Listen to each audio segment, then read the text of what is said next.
కర్మణ్యేవాధికారస్తే మా ఫలేషు కదాచన మా కర్మ ఫలహేతుర్భూ మాతే సంయోస్వ కర్మణి.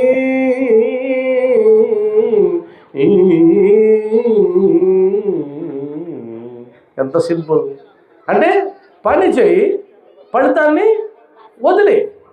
ఇక్కడ రెండు పదాలు. పని చేస్తే ఫలితం వదిలేస్తాం. ఎలా వదిలేస్తామండి? మీరు క్రాస్ చెక్ చేయండి శ్రీకృష్ణ భగవాన్ని.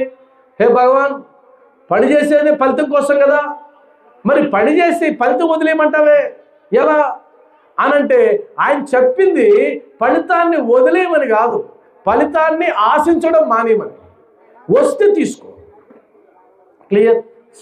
వస్తే తీసుకో, కానీ ఆశించొద్దు. ఆశించావనుకో, ఒకవేళ నువ్వు అనుకున్నది జరగకపోతే ఏమవుతుంది? ఆశాభంగం అవుతుంది, మరలా నీకు దుఃఖం వస్తుంది. భగవద్గీతలో దుఃఖం వచ్చేది ఏది చెప్పడు శ్రీకృష్ణ భగవానుడు, అంత ఆనందం వచ్చేది చెప్తాడు.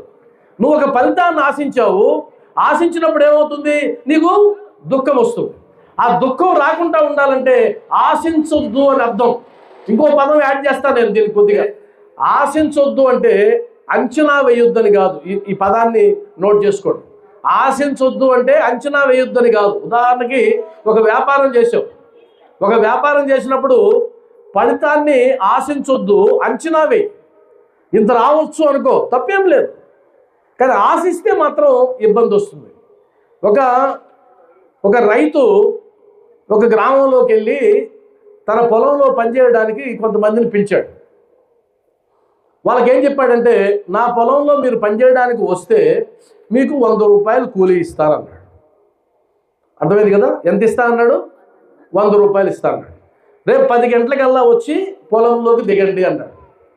అందరికీ చెప్పాడు, ఎంతమంది తెలుసు అంతమంది చెప్పాడు. అయ్యా చాలామంది నాకు అవసరం, రండి అన్నాడు. ఒక వ్యక్తి 10 గంటలకు వెళ్ళాడు. 10 గంటలకు వెళ్ళి, నేను ప్రశ్నలు అడుగుతా మధ్యలో వింటూ ఉండండి. 10 గంటలకు వెళ్ళి పని ప్రారంభించాడు. అతనికి ఎంత జీతం ఇస్తానన్నాడు? 100 రూపాయలు. పని చేసుకుంటూ ఉన్నాడు. పొలంలో ఒక్కడే ఇచ్చాడు. రెండో వ్యక్తి పొలంలో దిగాడు. యజమానికి కనిపించాడు రైతుకి. దిగుతున్నానండి, దిగు, పని చేయి. 12 గంటలకు ఒక వ్యక్తి వచ్చాడు. వాడు కూడా అడిగాడు యజమాని, అయ్యా పొలంలో దిగి పని చేయమన్నారు కదా, వచ్చాను, 12 అయ్యింది, చేయము. ఆ విధంగా 1 గంటకు ఒకడు వచ్చాడు. ఇప్పుడు ఎంతమంది అయినారు? 4 అయినారు. ఆ తర్వాత సాయంత్రం 5 గంటల దాకా పనిచేశారు. ఇప్పుడు సాయంత్రం 5 గంటలకి 4 కూలి వాళ్ళు యజమాని దగ్గరకు వచ్చారు. ఫస్ట్ వచ్చిన వ్యక్తి వచ్చాడు. అర్థమైందా? ఎవరు? ఎన్ని గంటలకు వచ్చాడు ఆయన? తర్వాత ఆ ఫస్ట్ వచ్చిన వ్యక్తికి 100 రూపాయలు ఇచ్చాడు. ఆయన పక్కన నిలబడుకున్నాడు. 2 గంటలకి ఎన్ని గంటలకు వచ్చాడు ఆయన? 11కి. ఆయనకు 100 రూపాయలు ఇచ్చాడు. వీడు ఇలా చూస్తున్నాడు. 3వ వ్యక్తికి 100 రూపాయలు ఇచ్చాడు. 4వ వ్యక్తికి 100 రూపాయలు ఇచ్చాడు. వాళ్ళు ఆనందపడుతున్నారు, వీడు ఏడుస్తున్నాడు. వీడు ఎందుకు ఏడుస్తున్నాడు చెప్పండి? నేను 10 గంటల నుంచి పనిచేస్తుంటే నాకు 100, 11కి వచ్చిన వాడికి 100, 12కి వచ్చిన వాడికి 100, ఇది ఎక్కడ న్యాయం అన్నాడు. అప్పుడు ఆ యజమాని అన్నాడు, 1 గంటకు వచ్చిన వాడికి 100. యజమాని అన్నాడు, నీకు నేను ఎంత ఇస్తానన్నాను? 100 ఇచ్చాను. అప్పుడు వాడు, నా సంగతి పక్కన పెట్టండి, నా సంగతి పక్కన పెట్టు, వాడి సంగతి చెప్పండి. ఇది మన దౌర్భాగ్యం. మన కష్టాలన్నిటికీ మూలం మనం కాదు, పక్కనోడే. ఇప్పుడు నువ్వు ఇబ్బంది పడినందుకు ఇబ్బంది లేదు. 2 మహానుభావులు ఒక తపస్సు చేస్తున్నాడు. ఒకడు వచ్చి తపస్సు చేస్తూ ఉంటే ఇంకొకడు వచ్చినాడు. వాడే తపస్సు చేసినప్పుడు నేను ఎందుకు తపస్సు చేయకూడదని వాడు కూడా కూర్చున్నాడు అక్కడ. ఇద్దరు ఘోరమైన తపస్సు చేస్తున్నారు. వీళ్ళిద్దరు తపస్సు చూసి బ్రహ్మదేవుడు వచ్చాడు. బ్రహ్మదేవుడు దిగి ఆ మొదట కూర్చొని తపస్సు చేస్తున్నాడు కదా, ఆయన దగ్గరికి వెళ్ళాడు. భక్త, మెచ్చానయ్యా నీ తపస్సు, కళ్ళు తెరువు అన్నాడు. కళ్ళు తెరిచి చూశాడు. చూసిన తర్వాత, నీ భక్తికి నేను మెచ్చాను, నీకు ఏం కావాలో కోరుకో అన్నాడు. స్వామి, మీరు వాడి దగ్గరికి వెళ్ళారా అన్నాడు. వెళ్ళలేదు నాయన, ముందు నీ దగ్గరికే వచ్చాను అన్నాడు. ముందు వాడి దగ్గరికి వెళ్ళాడు.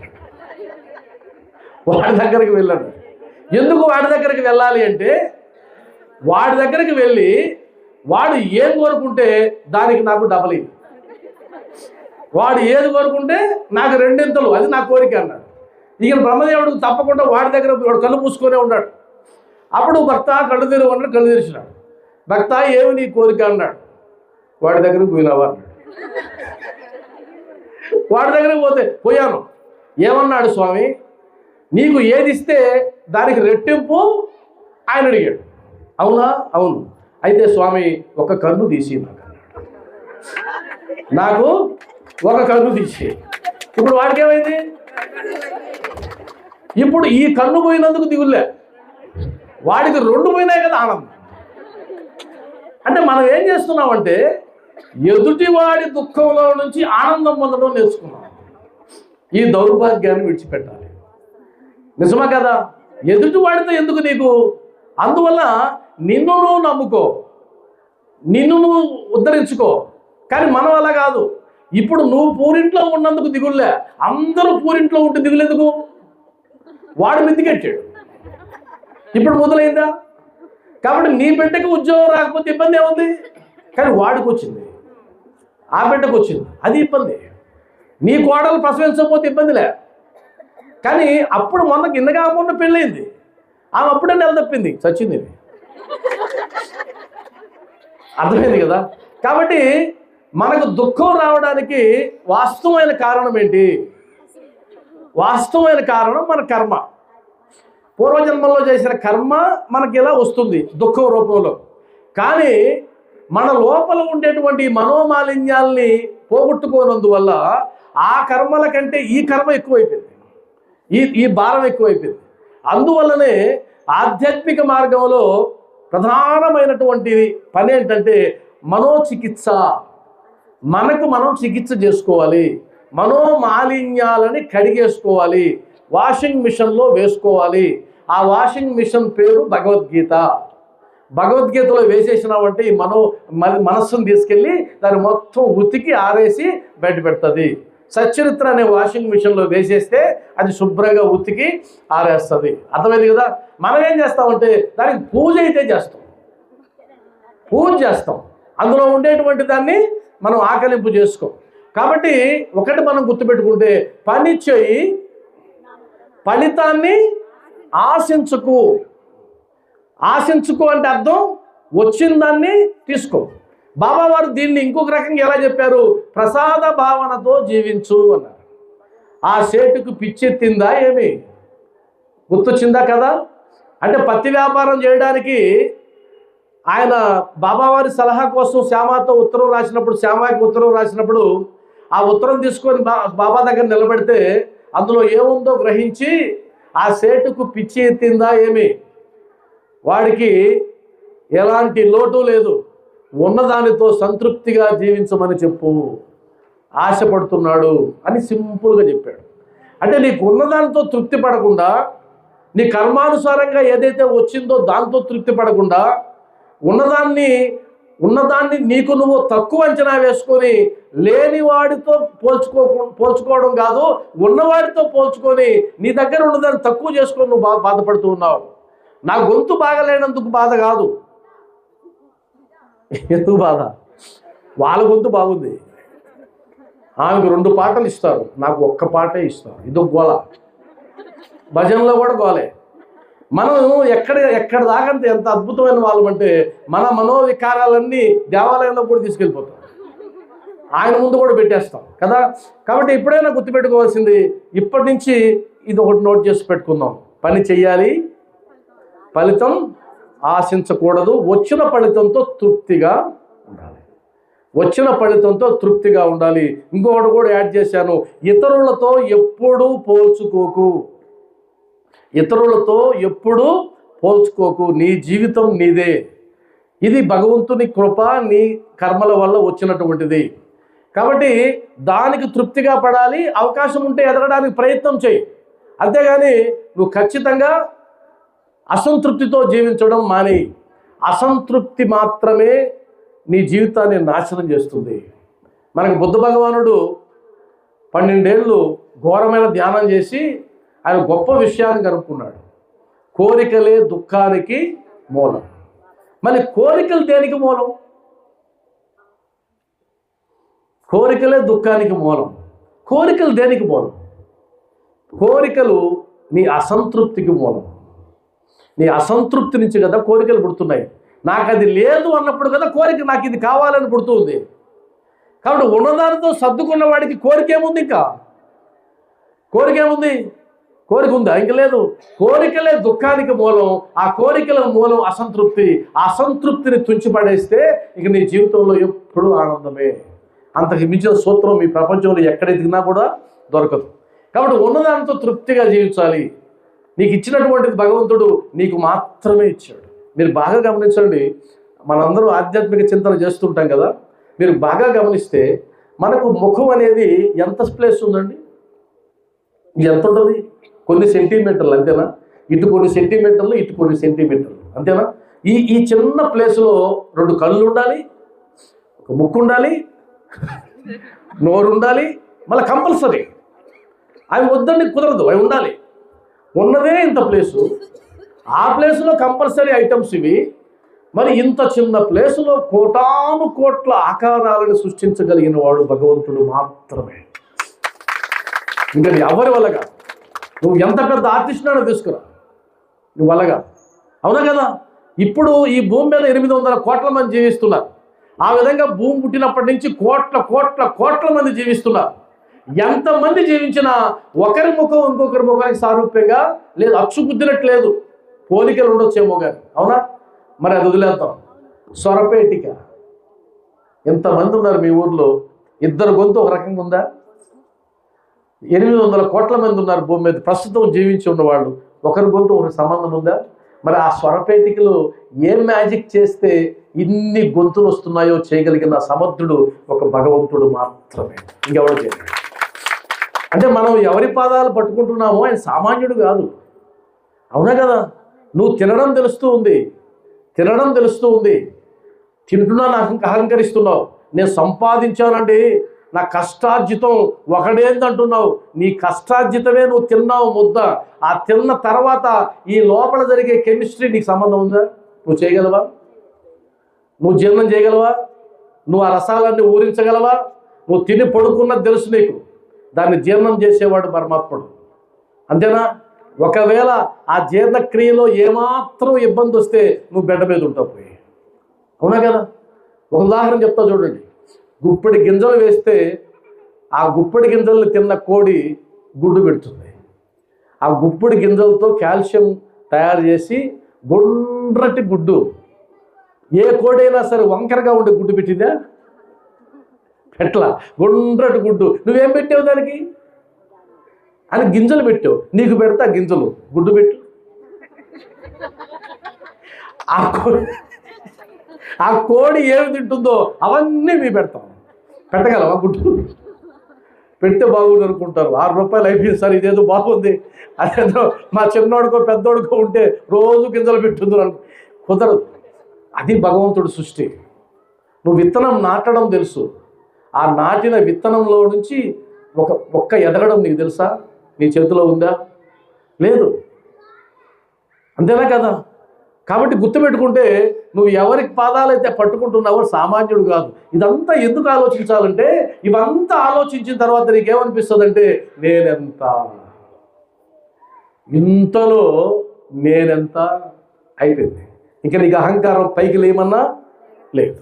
అలా ఆలోచించినంత కాలం అహంకారం ఉంటుంది. ఇప్పుడు మనమందరం ఎక్కడున్నామండి? మనందరం ఎక్కడున్నాం? భూమి మీద ఉన్నాం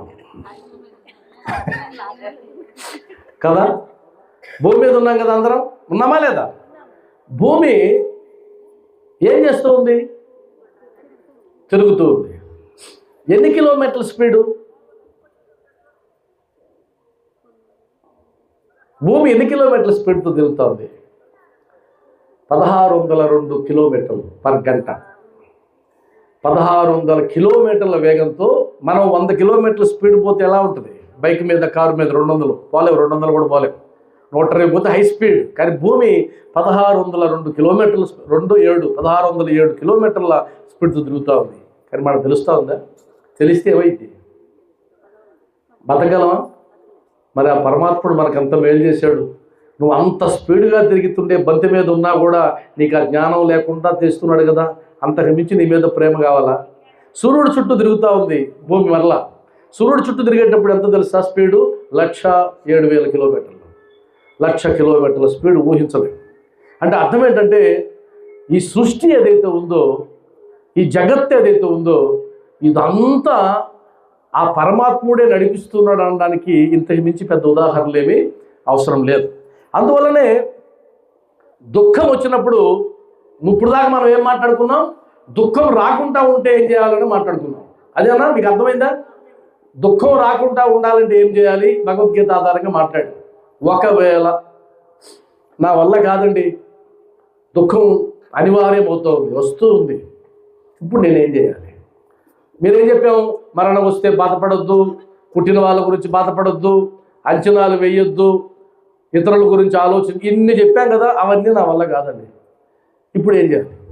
దుఃఖేష్వనుద్విగ్నమనా సుఖేషు విగత స్పృహః. దుఃఖేష్వనుద్విగ్నమనా సుఖేషు విగత స్పృహః. వీతరాగ భయ క్రోధః స్థితధీర్మునిరుచ్యతే.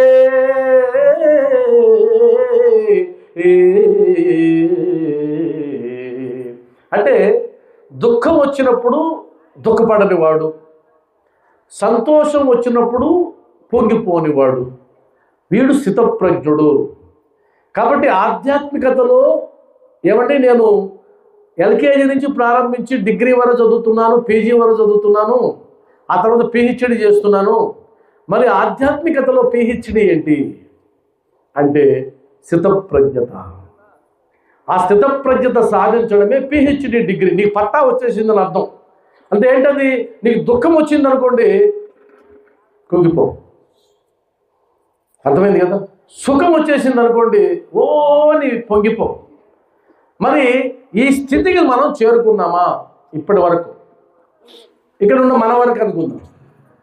దుఃఖం వస్తే దుఃఖపడడం లేదా? సంతోషం వస్తే ఎంజాయ్ చేయడం లేదా? ఫెస్టివల్స్. కానీ సాధించలేకపోతున్నాం. ఎందుకంటే ఆ సమభావన మనకు రావడం లేదు. ఇదే విషయానికి బాబావారు ఎంత అద్భుతంగా చేశారు తెలుసా? చెప్పండి ఎవరైనా. ఈ స్థితప్రజ్ఞ లక్షణాలు నేను ఒకసారి చదువుతాను, పాడుతాను. బాబావారి సచరిత్రలో గుర్తు తెచ్చుకొని చూద్దాం. దుఃఖేష్వనుద్విగ్నమనా సుఖేషు విగత స్పృహః. వీతరాగ భయ క్రోధః స్థితధీర్మునిరుచ్యతే.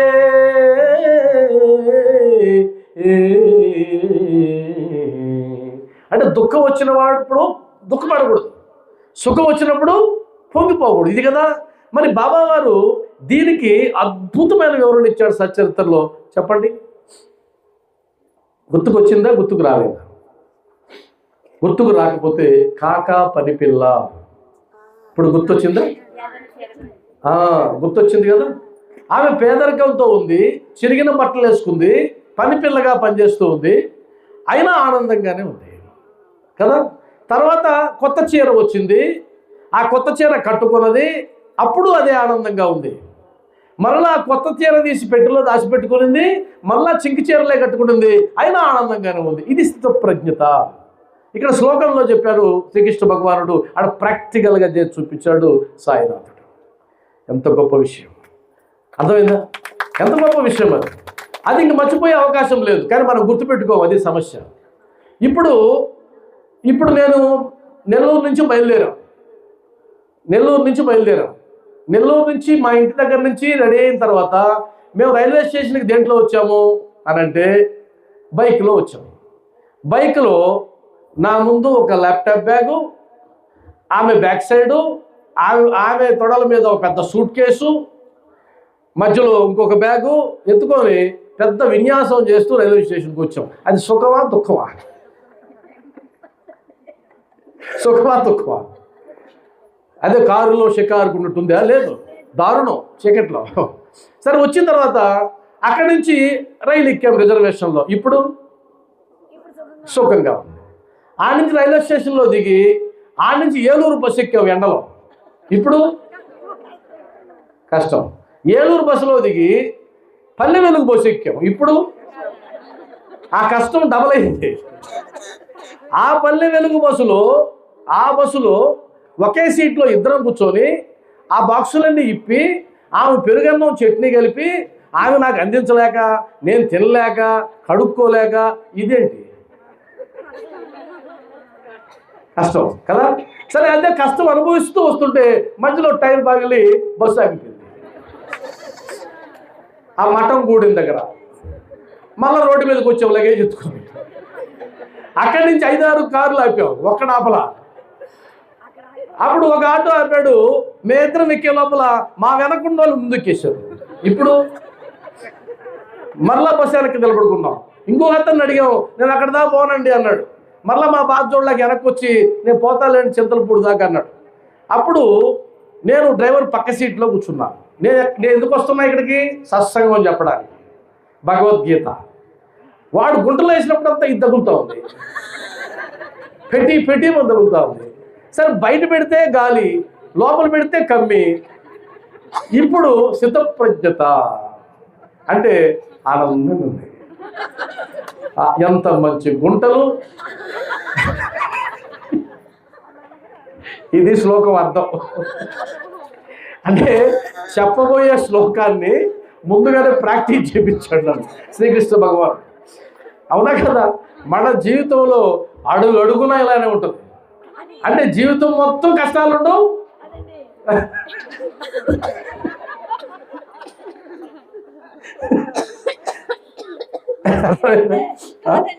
మీరు ఏమనుకున్నారు? ఇప్పుడు ఆధ్యాత్మిక మార్గంలో ఉండబట్టి లేకపోతే బాబోయ్ ఇదేమో మమ్మల్ని చంపుతున్నారు బాబు ఈ కొట్టులో అని చెప్పి మమ్మల్ని తిట్టుకుంటారు.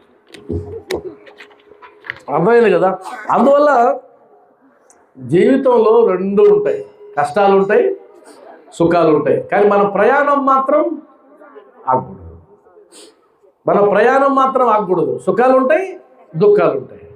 మన ప్రయాణం ఎందుకు ఆగకూడదు? నెల్లూరు నుంచి మక్కినవాడిగూడెం ఆగిందే ప్రయాణం, ఆగల, అంతే. కాబట్టి ఇలా ఎవరైతే జీవించగలరో వాళ్ళు ఆధ్యాత్మిక మార్గంలో ఉన్నారు. ఎవరైతే జీవించలేరో వాళ్ళు ఉన్నామని అనుకుంటున్నారు కానీ లేరు, నిజంగా లేరు. కాబట్టి ఎప్పుడైనా సరే మనం ఒక ఆధ్యాత్మిక మార్గంలో ఉన్నప్పుడు నేను వాటిని ఆ సూత్రాలని పాటిస్తున్నానా లేదా చెప్పే టీచర్ ఒకరు ఉన్నారు. దాని పేరు జీవితం. జీవితాన్ని మించిన టీచర్ ఈ భూమి మీద లేదు. గురువునైనా నువ్వు ఆశ్రయిస్తే మంచిగా ఉంటే బోధిస్తాడు, లేకపోతే వదిలేస్తాడు. జీవితం అలా కాదు. నిన్ను అంటి పెట్టుకొని ఉంటుంది, ఎప్పుడు బెత్తం చేతిలో పెట్టుకొని ఉంటుంది, ఎప్పుడు పూలదండ కూడా పెట్టుకొని ఉంటుంది. పూలదండ వేయాల్సినప్పుడు పూలదండ వేస్తుంది, బెత్తంతో కొట్టాల్సినప్పుడు బెత్తంతో కొడుతుంది. నిజమైన టీచర్ ఎవరంటే నీ లైఫ్ మాత్రమే, నీ జీవితం మాత్రమే. అది దానికి గన స్వేచ్ఛ ఇచ్చామంటే మనం డైలమాలో పడతాం. దానికి ఇవ్వకూడదు, మనం చేతిలో తీసుకోవాలి. మనం తీసుకోకపోతే అది తీసుకుంటుంది. సముద్రంలో దూకామనుకోండి, సముద్రంలో దూకితే రెండే 2 ఆప్షన్లు. ఏంటి చెప్పండి? రెండే 2 ఆప్షన్లు. సముద్రంలో దూకేసావు, పొరపాటున పడిపోయావు, పడవలోంచి పడిపోయావు. ఇప్పుడు నీకు రెండే 2 మార్గాలు ఉన్నాయి. ఏం మార్గాలు అవి? ఒకటి, ఈత కొట్టుకొని నువ్వు అనుకున్న గోల్కి చేరొచ్చు, లేదా మునిగి చస్తే నువ్వు అనుకున్న దగ్గరకు కాదు, అది ఎక్కడ తీసుకెళ్తే ఆడపోవాలి, శవంలాగా. జీవితం కూడా ఇంతే. జీవితం కూడా ఇంతే. నువ్వు గన సాధన చేస్తే, నువ్వు గన అభ్యాసం చేస్తే నువ్వు ఎక్కడికి చేరుకోవాలి అక్కడ చేరుకుంటావు. నువ్వు అభ్యాసం చేయకపోతే అది ఎక్కడ కొడితే అక్కడ పడాల్సింది, తప్పదు ఇంకా. అంతే. అర్థం ఏంటంటే నువ్వు నీచ యోనుల్లో పుట్టొచ్చు, నీచ జన్మలు ఎత్తొచ్చు, లేదా ఇంకా దారుణమైనటువంటి స్థితుల్లో కూడా నువ్వు వెళ్ళొచ్చు, జీవితంలో కానీ ఉత్తర జన్మల్లో కానీ. కాబట్టి జాగ్రత్తగా ఉండాలి.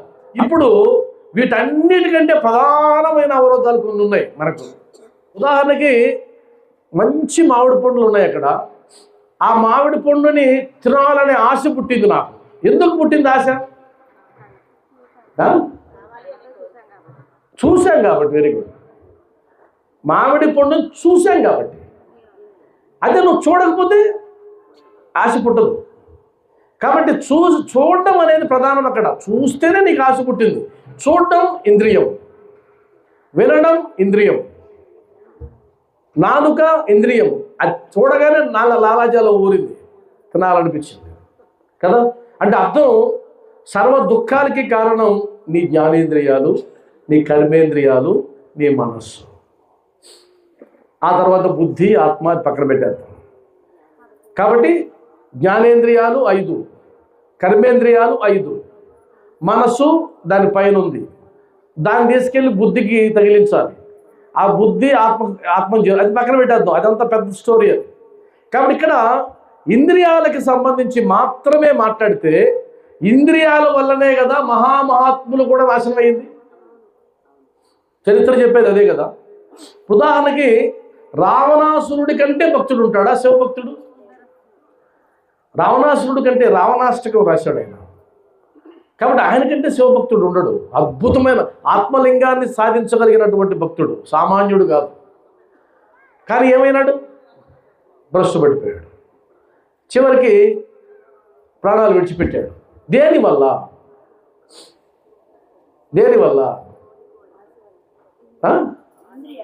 ఇంద్రియ లోలుత్వం, ఇంద్రియ నిగ్రహం లేకపోవడం. భక్త ప్రహ్లాదుడు అన్నట్టు, నాన్నగారు మీరు లోకాలన్నీ జయించారు కానీ మీ అంతరంగంలో ఉండే 6 శత్రువుల్ని జయించలేకపోతున్నారు. వీటికి కారణం